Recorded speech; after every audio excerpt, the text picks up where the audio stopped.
Sejam bem-vindos a mais um Conecte Advogados, o programa, o podcast que conecta a advocacia a você, que nos assiste no canal da Diário TV, no YouTube, também pela Diário e nas redes sociais, de um modo geral.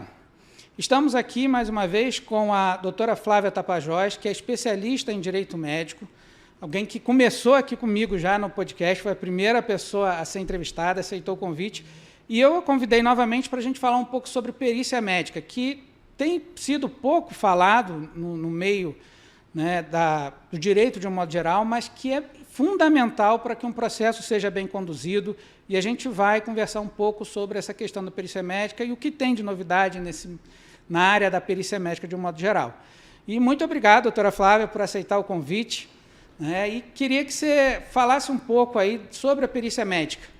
A doutora Flávia Tapajós é advogada, especialista em direito médico, é formada aqui na Faculdade de Teresópolis, na Universidade, na FESO, tem várias pós-graduações, acho que uma vez ela me falou, acho que tem 11 ou 12 pós-graduações já, e trabalha há muitos anos com direito médico, trabalhou no serviço público, também tem o seu escritório de advocacia voltado para essa área. Seja muito bem-vindo, doutora. Ricardo, é um prazer novamente, obrigado pelo convite. É sempre bom a gente falar um pouquinho sobre o direito, sobre a questão da área da saúde, do direito médico, e poder levar um pouquinho de conhecimento e também aprender sobre esse tema que é tão vasto. E sobre a perícia, mais ainda, né, Ricardo? Porque quando a gente fala de perícia médica, a gente não está falando de perícia exclusivamente em processos judiciais. Verdade. Mas a perícia ela também acontece em processos administrativos, em situações internas de auditoria, auditoria hospitalar, auditoria de clínicas, de consultórios, até dentro dos planos de saúde, a perícia está muito presente. E hoje a perícia ela é um instrumento que não é utilizado exclusivamente pelo magistrado para que ele possa tirar uma dúvida ou não sobre um caso que ele não tem uma expertise no assunto, que não é profundo o conhecimento dele, mas também para os profissionais do direito, para que a gente, eu chamo de perícia de viabilidade, que é aquela perícia que você verifica se as informações que foram prestadas e a documentação que você colheu, se ela é suficiente para entrar com o processo judicial, se aquela demanda é uma demanda aventureira, se aquele processo tem um fundamento. E eu acho que a gente que está na advocacia, a gente busca sempre um bom resultado. Então, eu acho que a perícia hoje auxilia muito o nosso trabalho. Verdade. E muitas vezes a gente acaba, não quem é especialista e tudo, mas muitas vezes o advogado generalista, vamos dizer assim, muitas vezes ele acha que basta entrar com a documentação que tem e que o perito no processo vai resolver, e muitas vezes não, porque ele não teve essa viabilidade e às vezes acaba sendo aventureiro mesmo. E aí, entrando um pouco sobre esse ponto mesmo, qual é o papel realmente da perícia médica nos processos judiciais, no modo geral? Quando eu falo dessa perícia de viabilidade, vamos supor, digamos que chegue um cliente no seu consultório alegando que em uma determinada situação ele acredita que houve um erro médico, que é um termo que a gente não usa mais nos processos judiciais, mas para os leigos, vamos falar, um erro no procedimento, que alguma coisa deu errado naquela condição dela de saúde.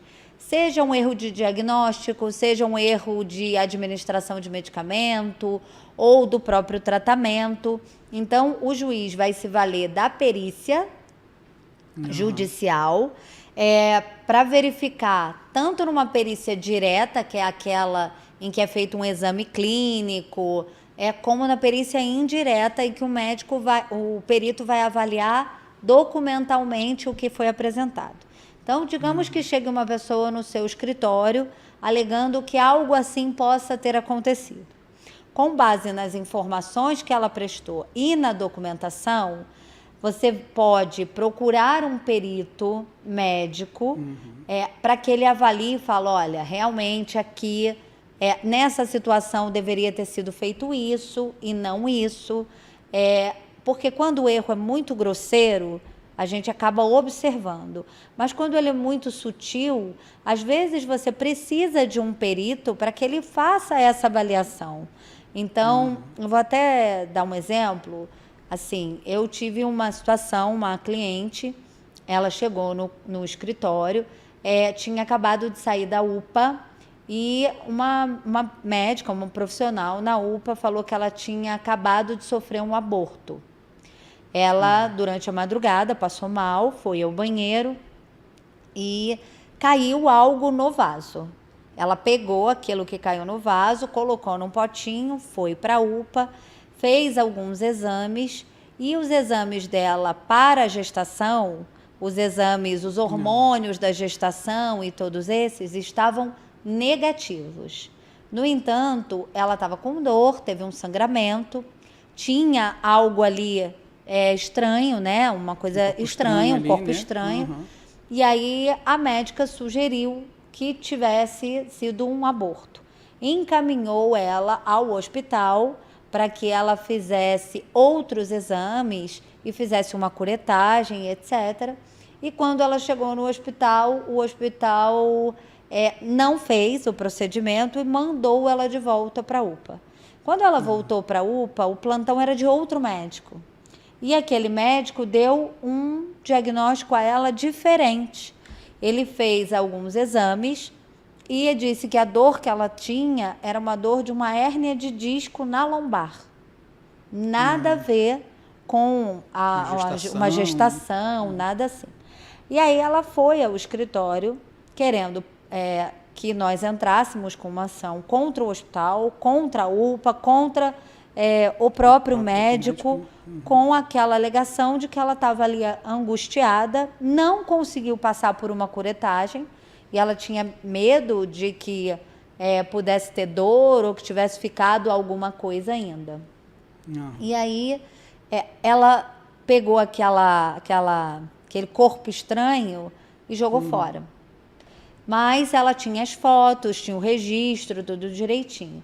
Aí eu entrei em contato com um médico, perito, ginecologista, expliquei a situação, ela relatou o que ela estava sentindo, ele viu as imagens e aí ele falou, Flávia, parece que isso daí é um tecido decidual. O que é um tecido decidual?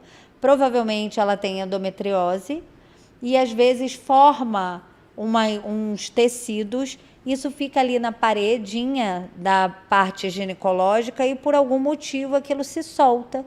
E isso não é um feto, é um tecido decidual. Dá para fazer uma avaliação, depois ela acabou indo a um consultório médico, fez toda a avaliação, não tinha nenhuma característica de que ela tivesse grávida, nem uterina, nem hormonal, nada disso.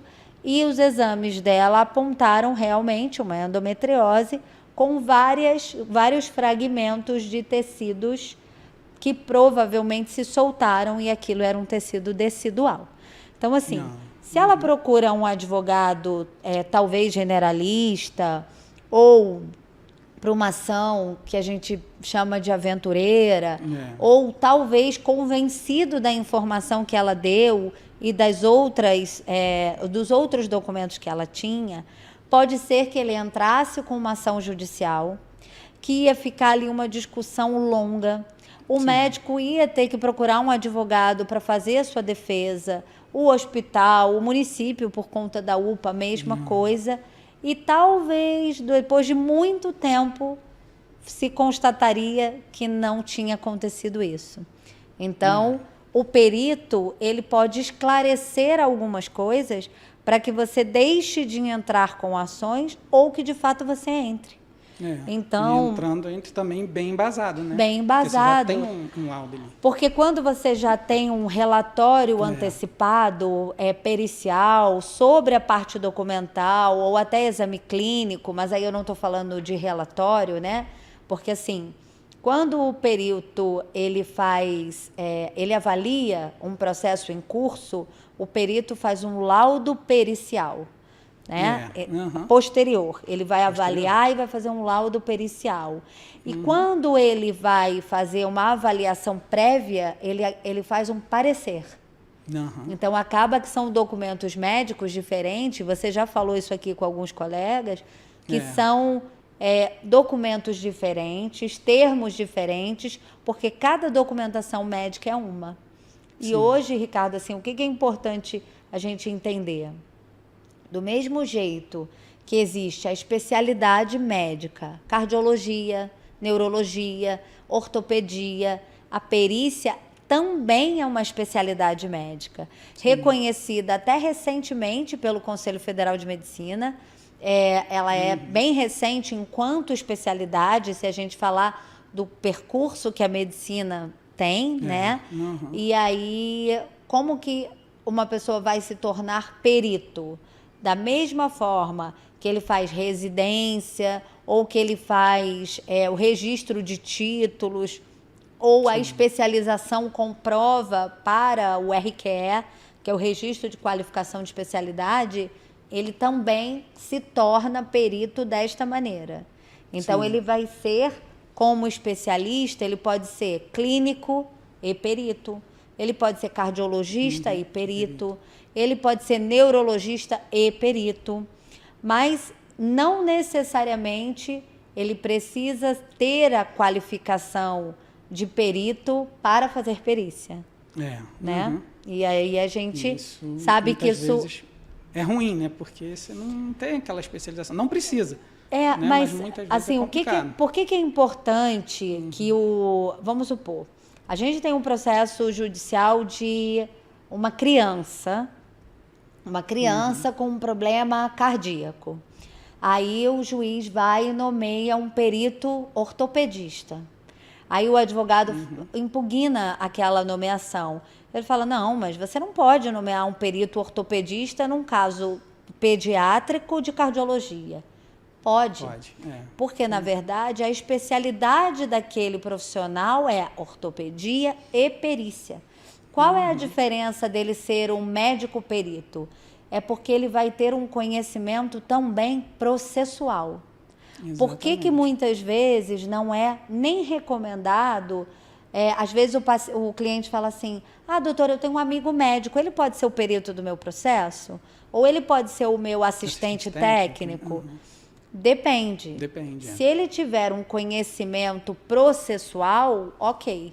Se ele não tiver, talvez não seja o mais indicado, porque ele vai ter o conhecimento da área, ele vai ter o conhecimento clínico, o conhecimento técnico, mas talvez a forma como aqueles documentos foram anexados, os prazos, o critério, como é feita a nomeação, o que o perito vai rebater, porque assim, perito não dá opinião. Perito, ele vai fazer uma análise documental e vai fazer uma análise clínica sobre aquilo que está sendo discutido no processo. Então, o perito ele precisa ser preciso. Então, ele não pode dizer assim, acho, entendo que... O juiz vai perguntar e ele vai responder. Ele não pode colocar assim, idem, resposta anterior, vide, resposta 1. O ideal é que ele leia a pergunta e que ele responda cada uma das perguntas precisamente, para que não caia numa impugnação, seja do autor, seja do réu, para que não haja uma discussão ou crie dúvidas sobre aquela perícia que foi pedida pelo juiz, justamente para esclarecer pontos que ele não conhece. Sim. Entendeu? Comigo até aconteceu recente, deve ter uns 15 dias mais ou menos. Foi um pouquinho antes do carnaval, em que um médico me ligou, ele de uma cidade pequena, aqui próximo, e por ser uma cidade pequena, o juiz nomeou ele como perito, mas ele não é perito, ele não fez perícia. Ele é um médico, atende tudo, aí ele fez a perícia, fez um relatório muito, assim, com muitas lacunas para uma perícia, e por conta disso já tinha sofrido 3 ou 4 impugnações do plano de saúde. Aí me ligou falando, eu não sei mais o que eu faço, porque eu respondo e não adianta, eu respondo e não adianta. Aí, quando eu pedi para ele mandar a documentação, vi realmente, assim, a própria questão dos quesitos, ele só respondia, vi de item tal, vi de item tal. Então, sim, e não explicava o porquê, não fundamentava o porquê sim da resposta. Né? Então, e o plano, claro, questionando várias vezes. Né? Uma situação até em que ele, num primeiro momento, disse que tinha... era um pedido ali de home care e tudo, e disse, num primeiro momento, que seria atendimento domiciliar. Aí, num momento do relatório, ele fala internação domiciliar. Já foi motivo para o plano falar, ó, é atendimento ou é internação? Tudo porque ele não tinha... como ele nunca tinha feito perícia, não tinha uma expertise nessa área, ele não conseguia responder do jeito que era para responder para não ter impugnação. Né? E isso a gente vê que muitas vezes o perito... Traz um prejuízo para o processo, porque você estende o processo, né? Aquela celeridade processual que se busca, ainda mais em causas, né? De saúde, que muitas vezes a gente lida com o tempo, com a urgência no procedimento e não vai acontecer. Exatamente. Mas o que é importante a gente ver assim, Ricardo? A questão do perito, ele não necessariamente precisa ser perito. Uhum. Agora, se ele tiver uma técnica, digamos que o juiz nomeasse o doutor Márcio perito, mas aí aquela perícia é uma perícia de neuropediatria e o doutor Márcio é ortopedista. Se ele não se sentir qualificado ou com conhecimento suficiente para responder, ele pode dizer para o juiz que por motivos pessoais ou por não se sentir à vontade, ele renuncia àquela nomeação. E o juiz vai nomear um outro profissional. Ou ele pode chamar aos autos outro profissional para balizar as respostas dele. Então, assim, muitas vezes isso não é muito comum, porque, assim, é como se falasse, mas então ele não sabe o que ele está fazendo? Não. Tecnicamente, enquanto perito, sobre as questões processuais, ele sabe. Mas sobre a questão neuropediátrica, talvez não. Então, o que ele pode fazer?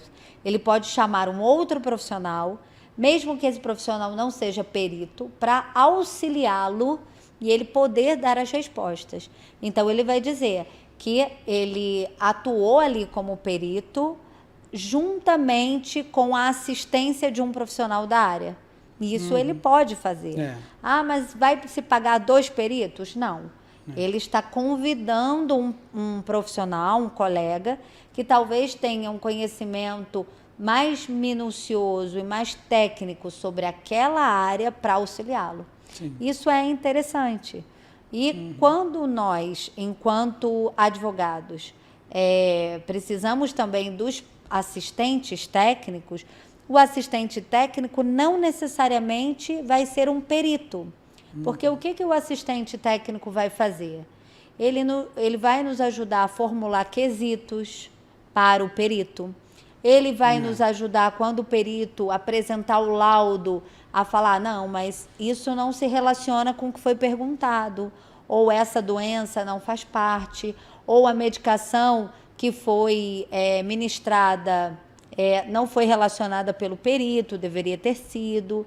Então, esse nosso perito assistente não necessariamente precisa ter um conhecimento processual, porque ele vai nos ajudar a entender a técnica para fazer a quesitação, né? O que muitas vezes a gente acaba vendo nos processos são quesitos padronizados.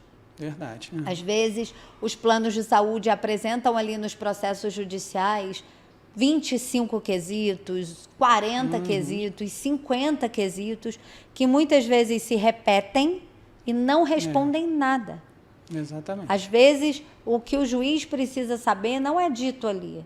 Então, a gente precisa entender também que o juiz ele não precisa se ater à perícia para dar uma decisão, para deferir uma tutela, para dar uma sentença.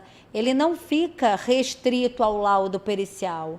Então, muitas vezes fala assim, mas o perito entendeu algo nesse sentido. Pronto, já perdi. Ou pronto, já ganhei. Não necessariamente. porque a gente precisa entender que as provas elas têm uma valoração. Então, quanto aquela prova pericial foi valorada pelo magistrado, porque ele não vai contar só com aquela prova.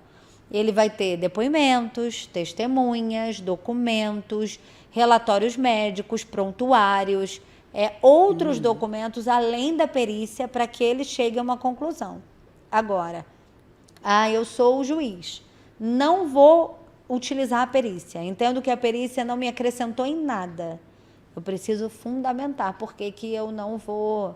Eu vou descartar aquela perícia enquanto prova. Ou eu posso entender que ela não foi suficiente e solicitar outra. Sim. Uma perícia complementar, que pode ser com outro profissional ou não. Então, quando eu falo muitas vezes, nessa área com o cliente, eu falo, o juiz é leigo.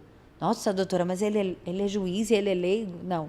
Ele é leigo no quesito médico. Ele é leigo no quesito técnico da clínica, do procedimento médico. Então, ele não conhece. Ele é técnico na área jurídica, na lei, em um monte de outras coisas, mas não relacionada à parte médica. É por isso que, muitas vezes, ele se vale da perícia para esclarecer algum ponto que ele entende que não foi claro. Que acontece muito com doenças raras, com medicamento de alto custo, com pacientes oncológicos, com crianças, com idosos, com doenças terminais, com home care. Então, o juiz vai se valer daquela perícia. Às vezes também é importante para o advogado entender que não é só a perícia que a gente pode se utilizar. Sim. Eu posso, por exemplo, pedir uma visita de inspeção, uma audiência de inspeção, para que o próprio magistrado ou alguém da confiança nomeado por ele vá até o local constatar aquilo. Se de fato aquele idoso é um paciente terminal, se de fato aquele paciente oncológico precisa daquela medicação, de que forma ela vai ser administrada, porque num processo de direito médico ou num processo de direito da saúde, que aí são coisas diferentes, o perito, ele não necessariamente é médico. O juiz pode nomear, por exemplo, um perito farmacêutico para falar sobre uma medicação que foi requerida ou que foi administrada por engano num paciente. Ele pode nomear um perito fisioterapeuta, ele pode nomear um perito fonoaudiólogo para tratar de questões pontuais. Então, assim, muitas vezes essa questão de crianças, por exemplo, com doenças raras, com AME, com ELA, com síndromes. Então, é difícil você encontrar um perito que ainda conheça aquela doença rara. Então, ele vai trabalhar no processo de forma técnica. Mas, assim, a gente está falando do processo, mas essa perícia, ela também acontece em processos administrativos. Ela acontece nos processos previdenciários. Ela acontece nos processos de acidente de DPVAT, por exemplo. Se foi o acidente que provocou a incapacidade, qual o grau de incapacidade daquela pessoa que sofreu o acidente automobilístico, se ela ficou com encurtamento de um membro, se ela teve um dano estético, ali, né? Se ela sofreu uma amputação, se no momento do acidente ela teve a paralisação de um lado do corpo ou de outro, ou de um membro, ou uma amputação. Então, a perícia, ela age também dessa forma. Nos processos previdenciários, o médico perito, ele vai avaliar se aquele trabalhador tem condição de retornar ao trabalho ou não. Se ele pode retornar ao trabalho em uma outra função adaptada. Às vezes, o afastamento dele foi por uma lesão por esforço repetitivo e pode ser que numa outra função ele vai se adaptar, né? Vai verificar se o agente nocivo, uma insalubridade, um perigo ao qual ele foi exposto, ou aquele agente insalubre, se ele permanece e isso vai causar um dano à saúde. Quando a gente fala, por exemplo, hoje de trabalho, né, de afastamento, a gente vê muito burnout, que é o estresse, o excesso de trabalho, aquela situação que faz com que o trabalhador, de fato, paralise. Então, é necessário que seja um psiquiatra para isso? Não. Às vezes, o perito, fazendo uma avaliação de exames de sangue, fazendo uma avaliação de outros documentos no processo, ele vai poder atestar se aquela pessoa, seja com burnout ou com outra, se ele deve manter o auxílio-doença ou se ele precisa de uma aposentadoria por invalidez. Se há possibilidade de retorno ao trabalho ou se aquela lesão ela é definitiva. Então, o médico perito ou o perito na área da saúde, ele pode atuar em várias frentes. Dentro dos processos administrativos, a gente vê muito hoje glosas, né? Sim, e o que são as glosas?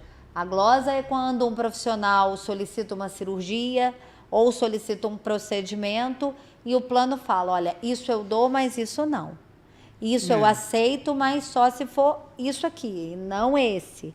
Então, quando isso acontece, muitas vezes as empresas, elas contratam os auditores, que nada mais é do que um perito para avaliar se aquela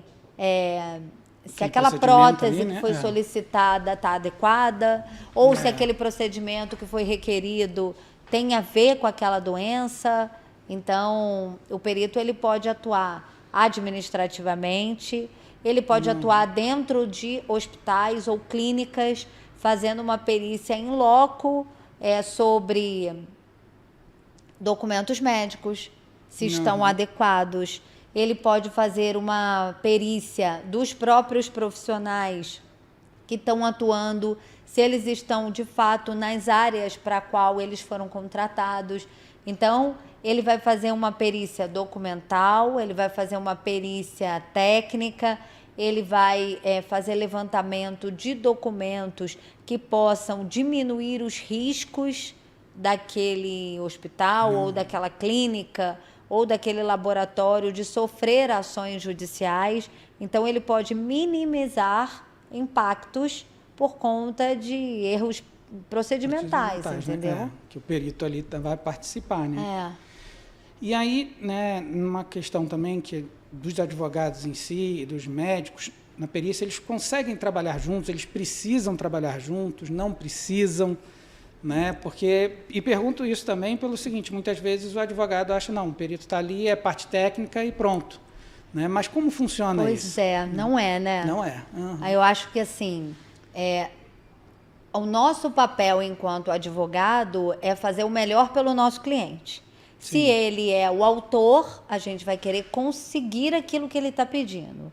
Se ele é o réu, a gente vai defender para aquilo que está sendo requerido não ser provido, né? Não ser provido. Então, a gente precisa atuar junto. Se eu, enquanto advogada de um paciente com doença rara, entender que um perito pode me ajudar a explicar para o juiz o que eu não vou conseguir tecnicamente, a gente tem que trabalhar junto. Eu acho que essa ideia de que advogados e médicos estão ali num racha ou numa questão de egos, cada um numa área, eu acho que isso já passou. Hoje a gente vê que as profissões elas são multidisciplinares, elas são multi-integradas e que a gente depende uns dos outros. A gente vê que a gente, assim, eu sou bem tapadinha nessa questão de computador, informática, IA, tudo isso. Não é do nosso tempo, não. Pois é. Então, assim, hoje a gente precisa lidar com o processo judicial, a gente lida com vários sistemas, é o PJE, é o EPROC, é o do tribunal, do é o DCP. Então, às vezes a gente tem um problema com token. Eu preciso de um técnico para me explicar aquilo. Ou eu quero escrever alguma coisa para o juiz e eu não sei tecnicamente. Eu estou com um processo agora super interessante, que é de uma senhora, 71 anos, e ela precisa colocar um marca-passo cerebral para diminuir os tremores do Parkinson.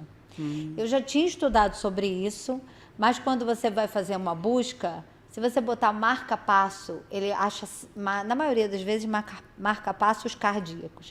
Os marca-passos cerebrais, eles podem ter outros nomes. Eletrodo, chip, um monte de coisas. E ele pode ser bilateral ou ele pode ser unilateral. Né? Ele é implantado ou de um lado do cérebro ou de ambos. E aí, quem vai definir isso é o médico. A cliente ia fazer uma cirurgia unilateral em outubro. E agora ela precisa fazer uma cirurgia bilateral. O plano de saúde já tinha negado a primeira cirurgia. A segunda cirurgia ele negou novamente. Só que o que eu precisei entender com o médico? Ele falou, Flávia, se ela não fizer essa cirurgia agora, ela não pode mais fazer. Ela não tem outra chance. Mas eu falei, mas por quê? Ele falou, porque o exame dela, de ressonância magnética, é um exame que precisa ser realizado com sedação. E toda vez que você faz sedação num paciente com Parkinson, quando ele volta da anestesia, ele pode voltar diferente. Pior, né? E ele pode voltar pior. O que é o que a gente precisa, ou por que a gente indica a cirurgia do eletrodo ou do marca-passo cerebral? Quando aquele paciente, ele ainda tem sua função cognitiva preservada e a anestesia diminui a função cognitiva. Ela já fez 2 ressonâncias e essas ressonâncias têm validade de 6 meses. Ela não consegue passar por outra ressonância sem perder a capacidade cognitiva. E se ela perdeu, eu não coloco mais o marca-passo. Então, assim, eu, enquanto advogada, preciso entender isso para escrever e explicar para o juiz para que ele defira aquela tutela. Então, quando a gente, e é por isso a gente divide o especialista do não especialista, a gente vai buscar a técnica. A gente vai buscar o ponto fundamental para o deferimento ou para a negativa. Não adianta eu dizer, ela tem 72 anos, precisa de um marca-passo cerebral porque ela vai morrer. Ela não vai morrer.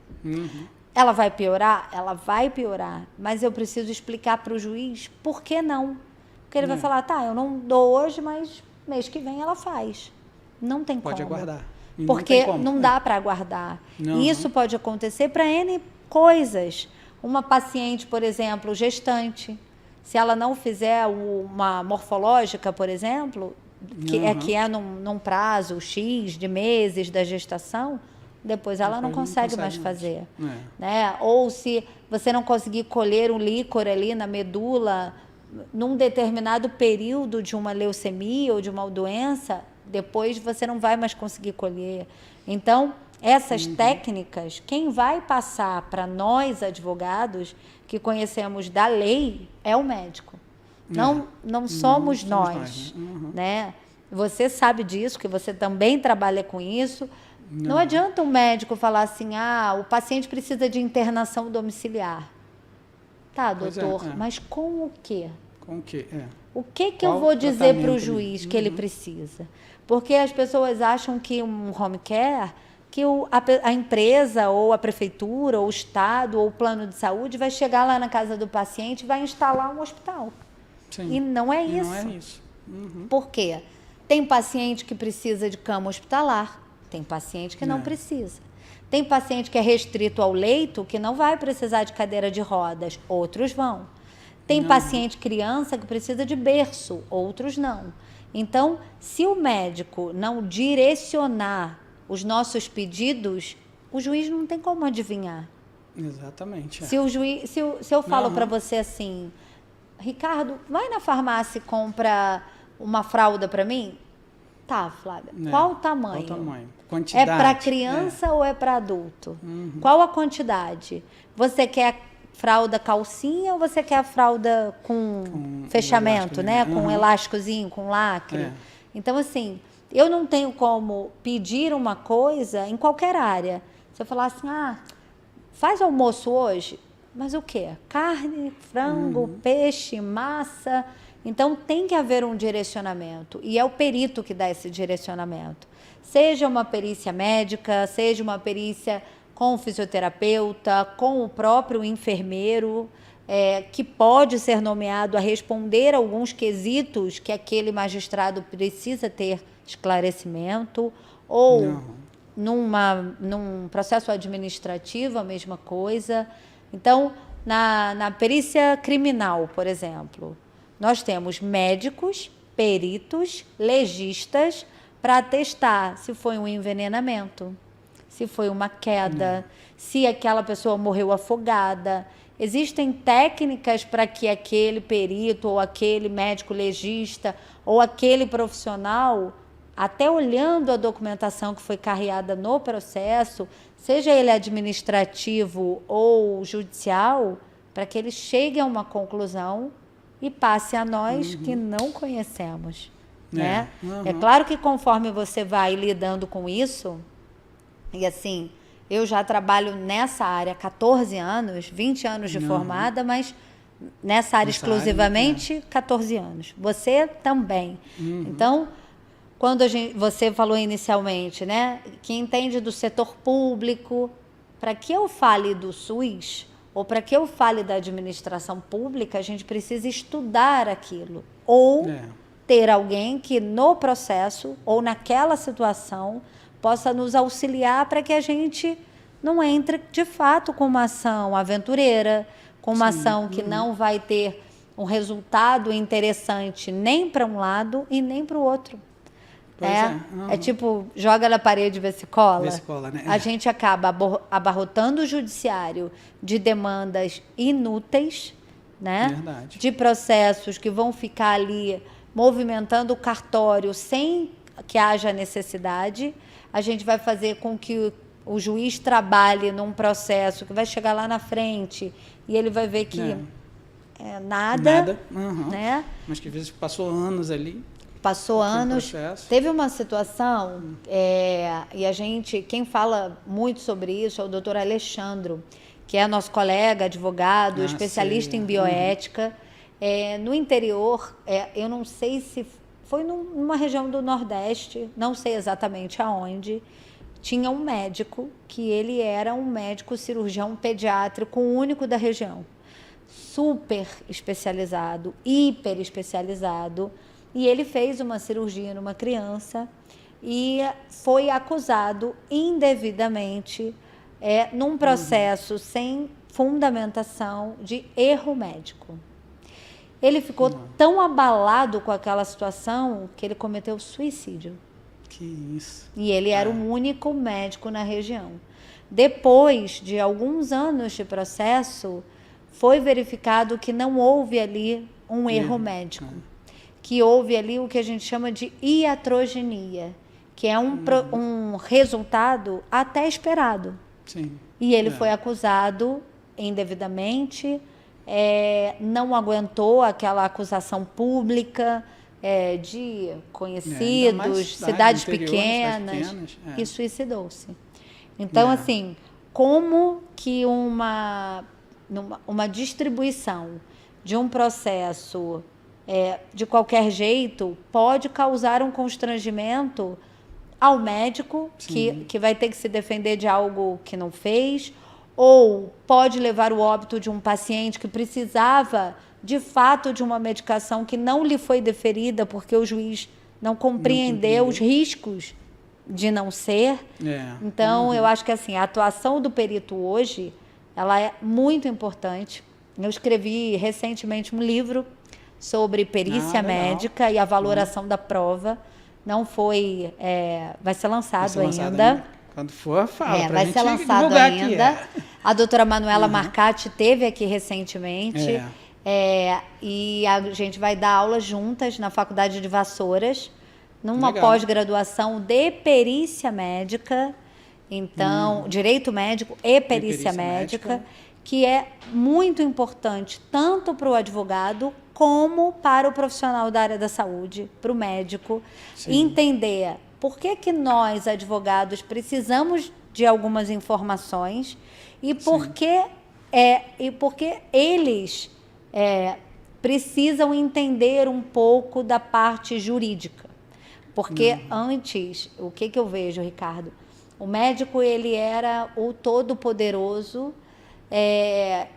que ninguém discutia o conhecimento dele.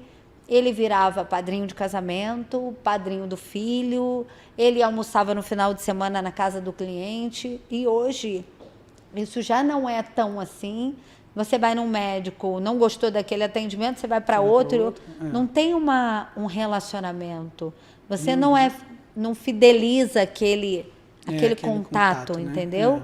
Então, se o médico entender que as ações judiciais contra médicos, elas cresceram uma barbaridade, e que ele conhecer um pouco da parte jurídica, para tomar cuidado com os documentos médicos, para tomar cuidado com a própria atuação, ou como isso pode fazer um diferencial na carreira dele. Isso é importante, né?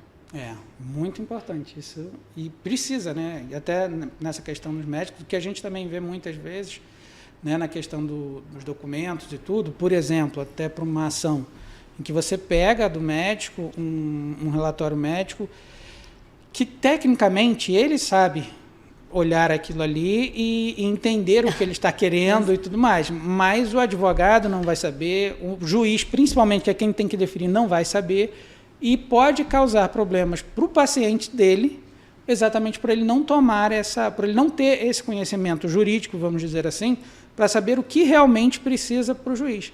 Né? E a gente vê muitos casos assim, ou até que faça entender de uma forma, e quando chega na perícia judicial, é outra maneira. Até as prescrições mesmo, né? O Conselho Federal de Medicina já tem ali na parte do Código de Ética e outras disposições que o médico ele precisa ser claro, que a letra precisa ser legível, que os termos de consentimento livre, esclarecidos, né? O termo de consentimento informado.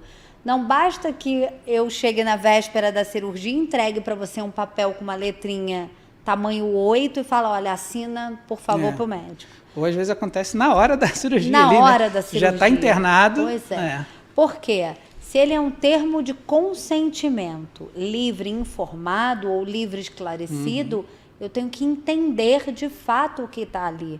Então, hoje, as decisões judiciais já entendem que termos genéricos não servem, eles são nulos para aquela informação processual, ele não serve para o processo. Muitas vezes, o que contém ali, o que está escrito ali, o paciente é analfabeto, ou ele é cego, ou ele não tem o conhecimento dos termos médicos. Ali, né? Então, assim, quem tem que apresentar o termo de consentimento ao paciente é o médico, é quem o examinou, é quem o tratou, é quem vai fazer o procedimento. Não é a secretária, não é o maqueiro, não é a enfermeira ali, não é pelo WhatsApp. Então, assim, essas informações, inclusive nos processos. Os próprios peritos, quando eles vão fazer avaliações de supostos erros médicos, vamos chamar assim, e outras situações, ele vai verificar, tem termo de consentimento? Houve um contrato de prestação de serviço? Quem assinou esses documentos? De que forma esse documento foi recebido pelo paciente? Foi entregue ali na hora da cirurgia, ali, quando ele já estava até anestesiado? Ou de que forma que isso foi feito? Então, o conhecimento do perito dessa parte processual, do que é um contrato, do que é um termo, o que é um prontuário médico, o que contém um prontuário médico, é importante, porque se ele entender a cadeia de informações e como elas acontecem dentro de um processo, seja ele administrativo ou judicial, vai fazer diferença. Sim. E é isso que pode levar ao deferimento ou não de um pedido. Exatamente. E faz bastante diferença.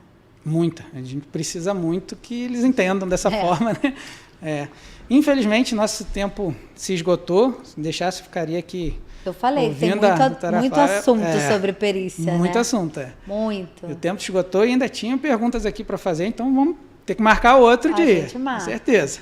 Lembrando também, Ricardo, que assim, para os médicos que tiverem interesse em atuar como peritos, eles podem fazer, tem vários cursos de perícia. Fazendo esses cursos de perícia, ele pode se cadastrar no tribunal. Então, ele vai se cadastrar no Tribunal de Justiça. Os juízes, eles têm uma lista de peritos e suas especialidades. Então, assim, ele é o cardiologista, o pediatra, o clínico, o cirurgião. Então, dentro de determinada situação, ele vai escolher aquele perito que ele acha que atende melhor ao que ele está precisando. E isso vai muito pela qualificação técnica do profissional e não necessariamente apenas pela especialidade perícia. Verdade. Né? E hoje é uma área bem rentável, né? Bem rentável. Para o médico, a gente fala em alguns processos de medicamentos de alto custo, de home care, de internações em torno de 7 a 15 mil, 20 mil. Então, assim, quando os processos não têm gratuidade, né? Porque quando é um processo com gratuidade de justiça e as duas partes, né? Ou as partes são hipossuficientes, o perito ele vai receber um valor do tribunal, que é um incentivo ao trabalho, mas que também não é assim, não é maravilhoso desse jeito, mas também não é ruim. E dependendo do número de demandas, é um valor significativo né? Para aquele profissional que talvez está começando numa carreira médica ou que já está se aposentando e não está mais atendendo no hospital ou no consultório, no pronto-socorro. É bem interessante conhecer a perícia. É interessante. E assim, nós precisamos muito de peritos porque existe um número ainda muito pequeno. Muito pequeno para o crescimento que a gente está vendo de processos. Das demandas, né? Exatamente. É verdade. Mas muito obrigado por ter aceito o convite, ter nos ensinado muito aí sobre perícia médica. Né? Vou chamar novamente para a gente continuar sobre perícia e outros pontos aí do direito médico, que é uma área que especialmente eu gosto demais dessa área, né? Gosto muito da área de direito médico de modo geral, e aí entra a questão do SUS, plano de saúde e tudo, e que é uma área que tem crescido muito dentro do direito em si, dentro da advocacia, né? Até pela quantidade de problemas que as pessoas vêm tendo, principalmente aí com plano de saúde, de um modo geral, os erros que acontecem no SUS também, nos atendimentos do SUS. Então, vou chamar mais vezes, com certeza. Né? Ricardo, muito obrigada. Assim, eu fico sempre lisonjeada, né? E eu gosto de falar do assunto. É um tema assim, que me cativa muito e que eu estudo muito para poder falar sobre isso. Eu acho que é uma área que está em pleno crescimento, plena expansão.